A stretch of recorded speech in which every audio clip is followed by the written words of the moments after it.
السلام علیکم ورحمۃ اللہ وبرکاتہ۔ امید کرتی ہوں کہ میری سبھی مائیں بہنیں خیر و عافیت کے ساتھ ہوں گی۔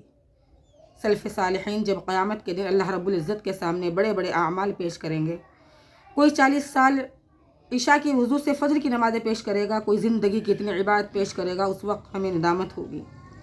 کاش ہمارے عمل اس قابل ہوں کہ ہم اس وقت اللہ رب العزت کے سامنے رمضان المبارک کے روزے، اس کی تلاوت اور اس کی عبادت پیش کر سکیں، اور ہم کہیں کہ یا اللہ ہم کمزور تھے، 11 ماہ سستی کا شکار رہے، کچھ نہ کر سکے۔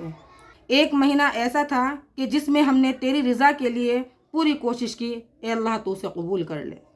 حضرت یوسف علیہ السلام کی خریداری کے لیے ایک بوڑھی عورت نکل پڑی تھی۔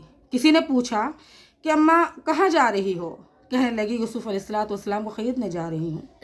اس نے کہا اماں ان کو خریدنے کے لیے تو بڑے بڑے امیر آئے ہوئے ہیں، وقت کے بڑے بڑے نواب آئے ہوئے ہیں، عمراء آئے ہوئے ہیں، تو یوسف علیہ السلام کو آپ کیسے خرید سکو گی؟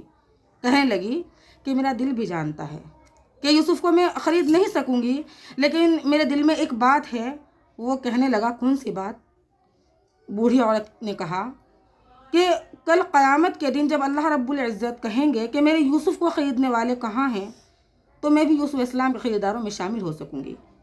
اسی طرح میری عزیز ماں و بہنوں، جب اللہ تبارک و تعالیٰ کے سامنے ہمارے سلف صالحین اپنی زندگی کی اتنی عبادتیں پیش کریں گے، تو ہم زندگی کا ایک مہینہ ہی پیش کر دیں کہ اللہ اور کچھ نہ کر سکے، ایک مہینہ کوشش کی تھی، اے اللہ تو اسی کو قبول فرما لے۔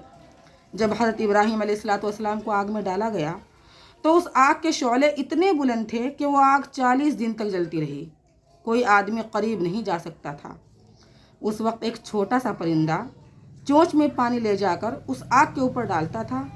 کسی دوسرے پرندے نے اس سے کہا کہ بھائی تیرے ایک چونچ پانی ڈالنے سے آگ تو نہیں بجھ سکے گی۔ کہنے لگا یہ تو میں بھی جانتا ہوں، آگ نہیں بجھ سکے گی، لیکن میں نے ابراہیم خلیل اللہ علیہ السلام کی دوستی کا حق ادا کرنا ہے۔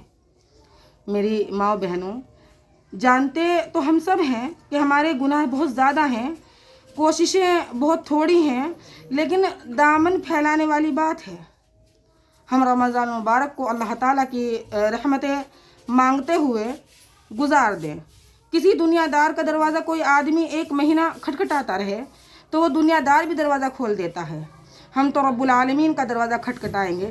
جب ہم پورے خلوص کے ساتھ اپنے گناہوں کی معافی مانگیں گے تو یقیناً اس کی رحمت جوش میں آ جائے گی اور ہمارے لیے مغفرت کا پیغام لائے گی۔